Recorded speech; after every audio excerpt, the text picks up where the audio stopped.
Welcome to Casual Politics. So, William, thank you very much for accepting my request, and I'm very grateful to you. Also, First, please allow me to congratulate you on the victory of your party. And then I wondered that how surprising and unpredictable was for you to see your party back this time as an as a majority party in Parliament after 23 years. well, I think the answer is everybody was surprised at the scale, because a majority of 12 is not big, but it's enough. And in fact, I said it was a solid phalanx, which will not be breached by the Scots Nats, for example. And they didn't like that very much. But that's another story. No, the real truth is that this was an election that was won by the small c conservative, common sense people of England and Wales. And they came to the conclusion they wanted security, they wanted stability, and when it came to it, they were really scared witless, as I said in the Queen's Speech debates, by the prospect of an SNP Labour coalition or alliance, which would have completely transformed British politics in the wrong way. They didn't want that at all. They didn't vote for it, and they didn't want it. And the other thing is that they voted for the Conservative Party because basically most of what we're saying on most of the big issues resonates with the average person of England and Wales. So it was a small c Conservative common sense victory, less than it was exclusively for any one political platform. It was really the British people, or the English and Welsh people, making a decision to suit themselves and voting in their own interests and in the national interest. It was a spontaneous vote. The Liberal Democrats evaporated, they were pulverised, and that was really partly because I don't think people wanted another coalition. So when David Cameron said he wanted the one nation policy, he was actually evoking Disraeli, as I said in my speech the other day, and it was Disraeli who said England does not like coalitions, and he was right. But he was also right about something else, which is that Disraeli also said the Tory party is a national party or it is nothing. So all these different strands came together, plus security and stability. And by the way, one last thing, both the Labour Party and the Liberal Democrats, and for that matter the Scots Nats, are all powerfully in favour of the more integrated European Union and are against the idea of an EU referendum. And the people of England and Wales registered their vote by giving the Conservatives, who are in favour of a referendum and against European integration, an overall majority. So I regard it as an extremely good example of democracy at work. And to what extent do you regard Linton Crosby's strategy as successful, as he tried to create a politics of fear amongst the voters? And do you think that didn't cut through to the wider electorate? I don't think it had anything to do with fear at all. I think it was common sense. I don't think there was any fear. I think that when I said that they were scared witless by the SNP, that wasn't because of, although I have a good friend of mine and I know Linton extremely well, I don't think that it had anything to do with his views on the SNP. It was to do with the man in the street and the woman in the street, the people who came from English and Welsh households. They just were not going to be run by Scotland. So then why everyone got it wrong? The political commentators got it wrong, the academics, the journalists, everyone got it wrong. The last time it was in 1992, but the reason it was shy Tories, but this time obviously they were not shy Tories. Well, actually, I think it's a very, very good reflection of democracy working really well. I mean, let's consider what democracy is. It is about people who leave their homes, go to a polling booth and put a cross against somebody's name and against the party's name.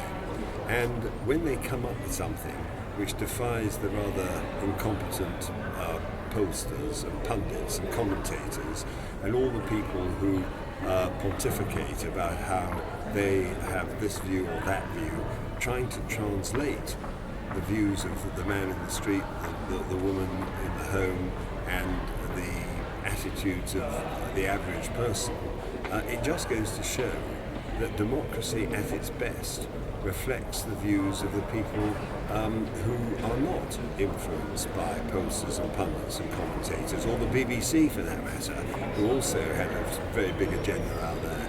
So one way or another, I would say that it was a vindication of our democratic system, and not just because we won, but because they confounded the pundits, the commentators and the rest. It's a very interesting example. I think psephologists should fold up their tents and go home.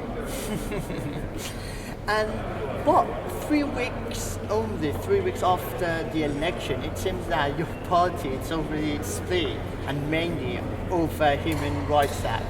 What do you make of David Cameron's U-turn on Human Rights Act? Well, I don't think it is a U-turn, because when I was Shadow Attorney General, I put the policy through the Shadow Cabinet. It was my proposal to repeal the Human Rights Act. And I put it through the Shadow Cabinet.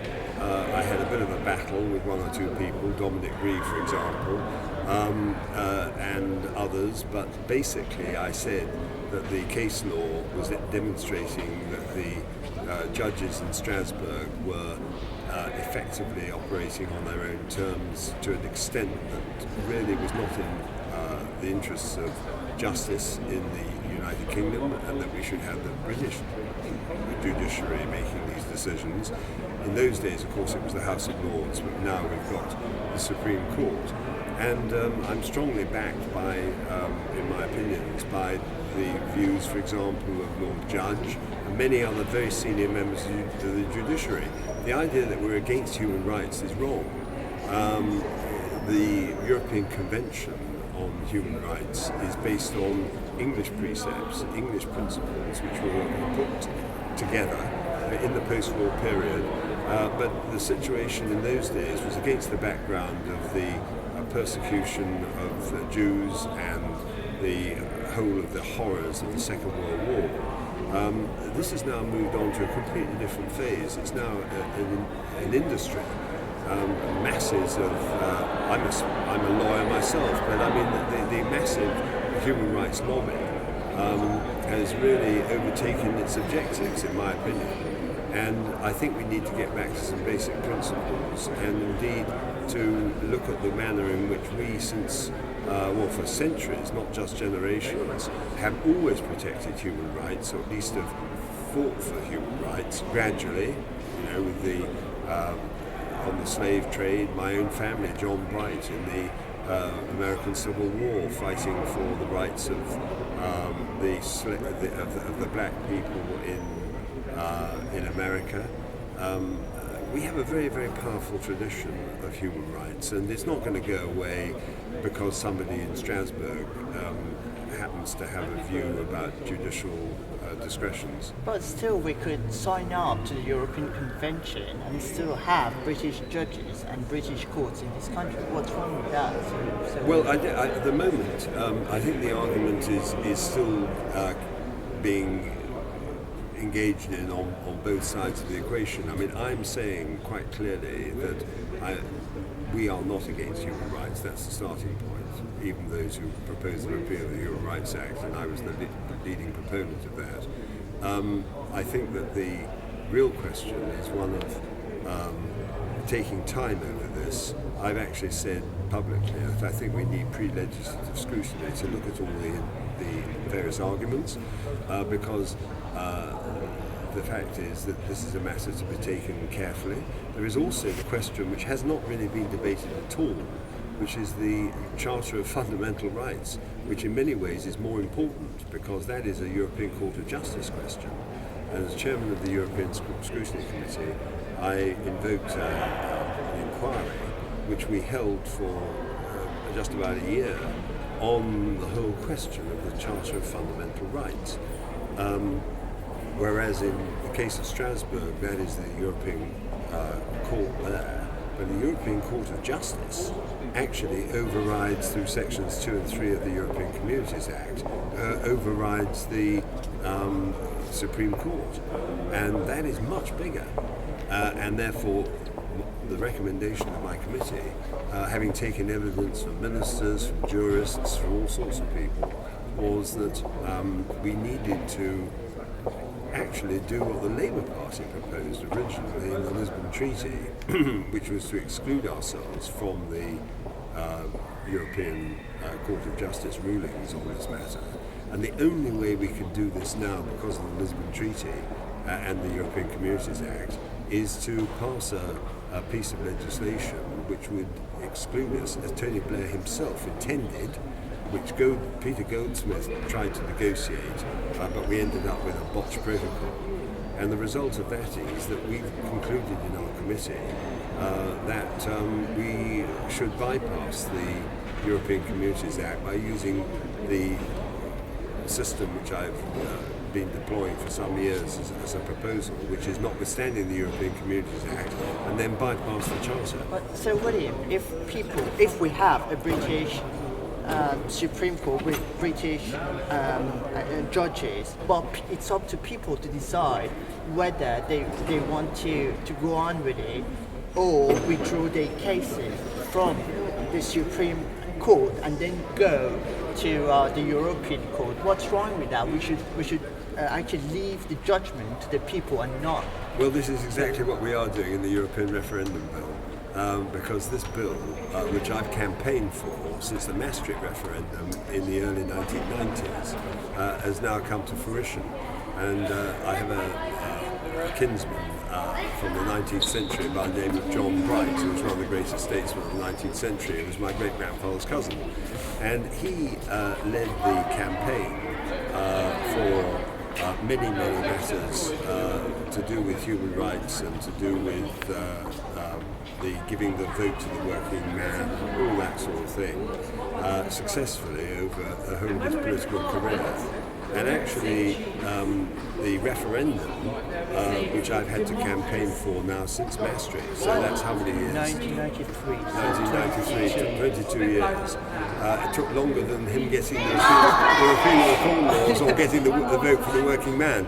So actually, I'm very patient, and I do believe you're right to say that it's up to the British people, because one of the proposals which we will be putting forward as part of the referendum itself will be the repeal of the Charter of Fundamental Rights and its application to the United Kingdom. But that's a matter which the British people will decide. They either want it or they don't want it. It's either yes or it's no. But as you may remember that in 1993 you put a massive pressure on the government and John Major at the time. And actually it led to his defeat in 1995, a leadership contest Yes, actually, right. well, he won it, but 2 years later he lost it to Tony Blair. If David Cameron is not very successful with his renegotiations with his counterparts, will you, as a Eurosceptic backbencher, put pressure with your other friends, colleagues, Peter Bone, Jacob Rees-Mogg and many others to campaign to leave the European Union? Well, look, we've got this referendum because it's a historic turning point. I've described it as a watershed parliament for a watershed election. We've already talked about the question of how important in historic terms this election is, how vital it is in respect of our democratic system of parliamentary government. So that for practical purposes, I would say that we really have now got to make a decision about the nature of the European Union and its relationship to the United Kingdom. I've campaigned for as long as I've been in Parliament, so this is 31 years. Since 1983. Well, since then. I came in the by-election in 1984, but I've campaigned consistently to try to get the European Union right, and we haven't got time to go into all the details of that in this interview, but basically I've been entirely consistent in my view that it is this Westminster Parliament has a unique contribution to make, not only to the people of this United Kingdom, but also to the world at large in terms of its democratic traditions and its contribution to saving Europe in 2 world wars. I mean, we must not forget that. people fought and died for the principles that we're discussing in terms of our democracy. So it's a very, very big issue, and unfortunately the European Union has progressively, certainly since Maastricht, developed the movement towards not just ever closer union, but European government. And in a nutshell, the way it's developed will put us into a position of being in the second tier of a two-tier Europe, which will be largely dominated by Germany, because there's no such thing as such as the Eurozone. In law, it doesn't exist. It is simply a part of the European Union which it dominates and which it effectively controls. And that is, if we're caught into a European Union as we are, which is dominated by one country, it ceases to be a European Union and it becomes a German Europe, and that's not a good idea. In addition to which, if I may just say, it doesn't work. That is the real problem. It doesn't work. There's massive unemployment, as I predicted in 1990 in this book I wrote called Against the Federal Europe, and in a book called Visions of Europe after that in 1993. And basically, I argued that the system being full of self-contradictions and being dysfunctional would lead to riots, massive unemployment, the rise of extremism, and that it would implode. And I'm afraid that's really where it's been going. Let's look at a specific example, Norway. They're not part of the European Union still, but still they should comply to the rules and regulations without having a say. And that will happen to the United Kingdom as well if we leave the European Union. No, we have a completely different position. I mean, we are a massive trading nation. We are a country which has got a population of, if you've just taken England and Wales, of 65 million or something of the kind. We are an integral part of the history of Europe, and we are absolutely the leaders of those who saved Europe from tyranny. Norway is a great country, but it's a small country. It has an enormous amount of oil and gas. It's a completely different kind of situation. So I don't think that the economic arguments, I listened to the Norwegian foreign minister, who, by the way, I had a long discussion with only a few months ago, but basically it's a different situation altogether, and we have a leading role in Europe, and we are not going to be put in the second tier of a two-tier Europe. And I would say that the reason we will almost certainly find ourselves in the position of having a massive decision as to whether we stay or leave, which is now inherent in the referendum bill, is because the European Union itself has moved progressively towards greater and greater undemocratic integration, with all the problems which come from the creation of a single currency which doesn't and can't work. And it's a political union which is aimed at producing European integration, which is alien to the European and United Kingdom interests. So I just simply think that the movement towards getting out is growing, and the reasons for that are very simple. They are to do with the fact that it is undemocratic and it's economically dysfunctional. But in 1975, as you may well remember, that Harold Wilson came back from Brussels and he said that I got the terms. And just after the referendum, that we just found out that they were not actually real terms that he had renegotiated with his counterparts. Do you think that if David Cameron comes back from Brussels and say that actually we reached some agreements, do you think that the public or the voters they should trust and believe David Cameron? Well, you say should trust. I mean, the question is, what are the terms going to be? And I mean, most people would say at the moment we don't even know what the renegotiations. So it's in 1975. Well, in 1975, I mean, I voted yes in 1975. And I voted for the Single European Act as well, with a reservation that we should preserve the sovereignty of the United States. In 86, and I said with a reservation, which I wasn't even allowed to debate in those days, that we should preserve the sovereignty of the United Kingdom if it didn't work out, which I think was a terrible mistake made at the time to prevent me from doing that.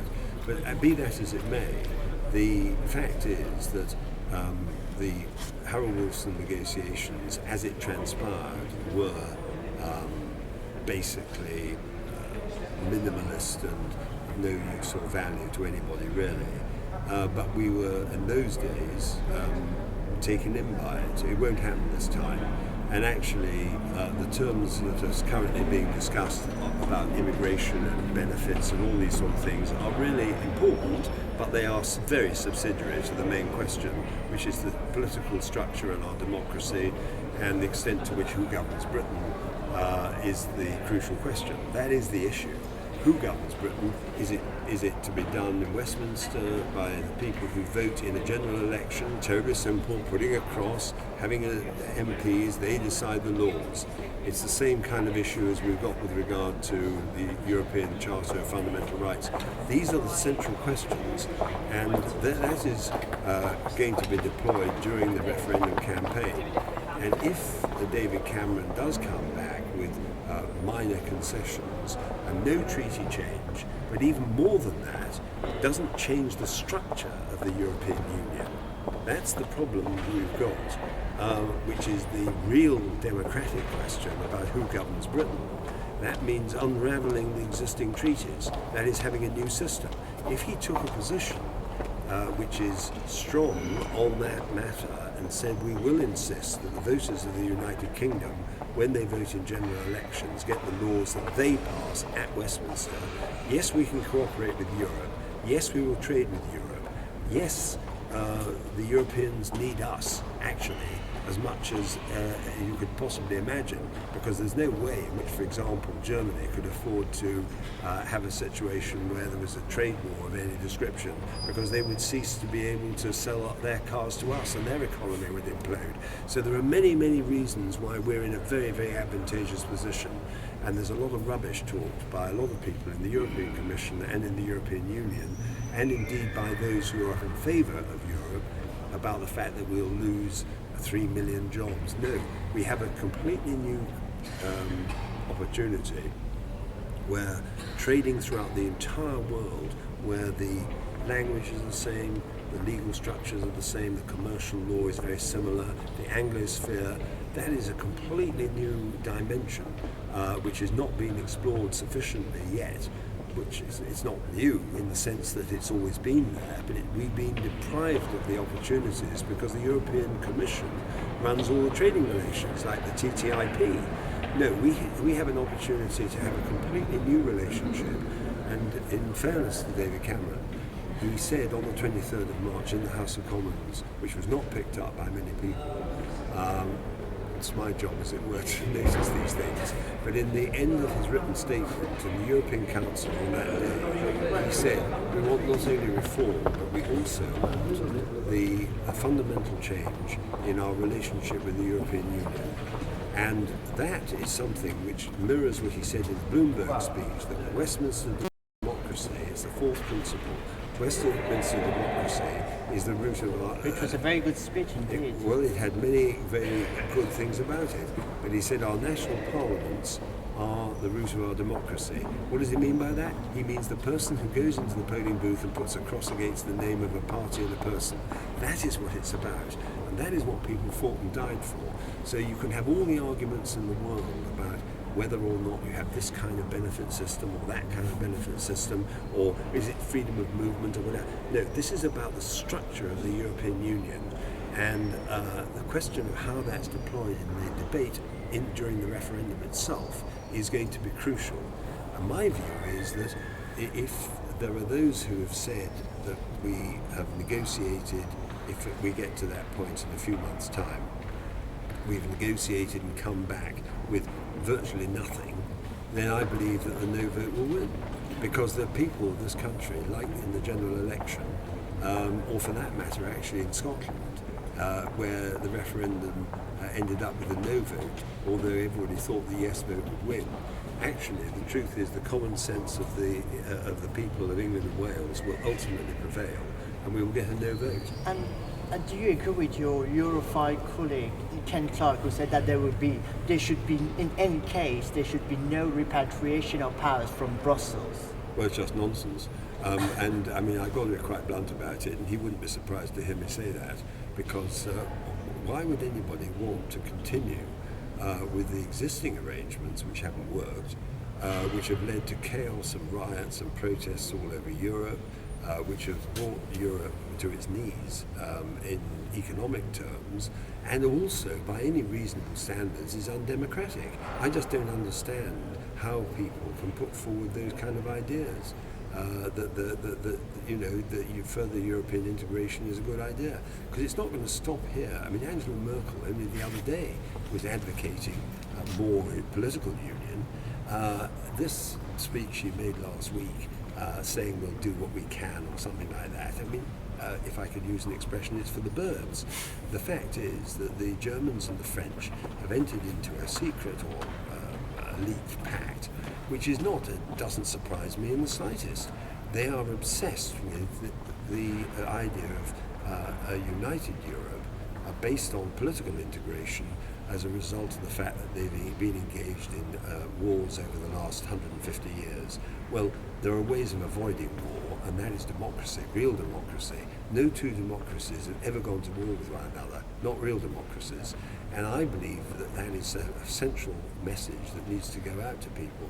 You don't need to construct a dysfunctional, imploding European Union when you actually, all you need to do is to make sure you cooperate, which I'm in favour of, which is why I voted yes in 1975. But it's gone completely off the wall. And the Maastricht Treaty, and the reason I led the rebellion against John Major in those early years and wrote this book called Against a Federal Europe, was because I could see that the construction of what was being created would be self-contradictory and self-defeating.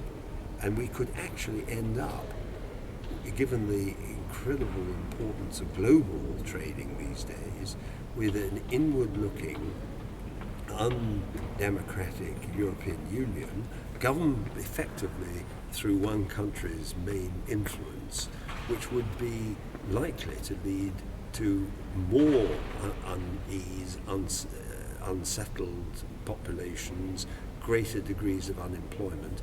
And look at the way the Germans and Mr. Schauble has been talking about the Greeks, for example. I mean, I'm not going to exonerate the Greeks from their mistakes, but the fact is that the language has been quite extraordinary. And there was a very I went to Hungary in the 1990s, and I gave a speech to several hundred people at a conference, and there was some distinguished German on the panel with me. And I pointed out that there was a paper that had just been written, because Chancellor Kohl was the Chancellor of Germany at the time, and he said some pretty extravagant things actually about German interests, which I haven't got time to go into now, but the Rhine and talking about convoys and all this sort of thing, you know what I'm talking about. And basically, that other people, Germany would go ahead and that other countries would have to catch up and all that stuff. But basically, this paper, which was written, said it was a message to the Central and Eastern European countries. And it said, I'm paraphrasing, you better do it our way, because we can't tolerate the idea of a vacuum in Europe. And as far as Central and Eastern Europe is concerned, we've got a prescription as to the manner in which this should be dealt with. And if you don't do it our way, we will deal with you in the traditional and usual manner.